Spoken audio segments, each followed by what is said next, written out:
Mkuu wa mkoa wa Dar es Salaam Albert Chalamila ametoa siku 5 kwa wananchi waliotapeliwa ardhi kuwasilisha malalamiko yao ofisini kwake, huku akitoa onyo kali kwa wale wote waliohusika na vitendo vya utapeli kujiondoa mara moja katika maeneo waliochukua kinyume cha sheria. Akizungumza na waandishi wa habari mapema hii leo, amesema kuwa kumekuwa na wimbi kubwa la utapeli hasa katika sekta ya ardhi, ambapo ameeleza kuwa baadhi ya watu wamekuwa wakigusi nyaraka za umiliki wa viwanja, makazi na maeneo ya biashara, hali inayosababisha migogoro mikubwa kwa wananchi. Mkoa wetu wa Dar es Salaam tumebaini kwamba kuna kiwango kikubwa sana cha utapeli na unyang'anyi wa ardhi kwa wananchi, na yapo makundi makubwa ambayo yanafanya kazi hiyo kwa kushirikiana na baadhi ya watu wengine nje au hata ndani ya mifumo yetu ya kiutendaji. Leo tarehe 2 ya mwezi wa 3, mimi mwenyewe mkuu wa mkoa nitakuwa kwenye ofisi ya mkuu wa mkoa wa Dar es Salaam, kwenye ukumbi wa ofisi ya mkuu wa mkoa wa Dar es Salaam. Wale wote ambao wamekushalia kwa muda mrefu waje pale ofisini wafikishe nyaraka zao zote.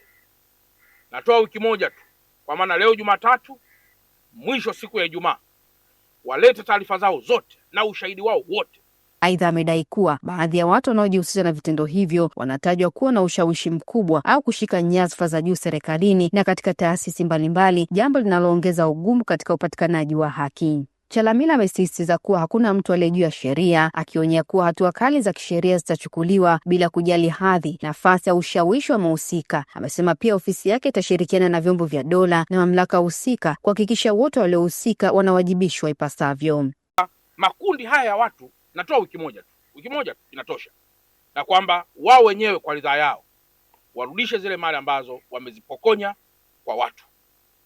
Na unyang'anyi mwingine, ndugu zangu wanahabari, ambao umefanywa na baadhi ya watu wakubwa tu kidogo. Mtu anakuja kupanga eneo, kupangisha. Kwa mfano na eneo lako hapa, anakuja anapangisha ile eneo labda kwa miaka 10,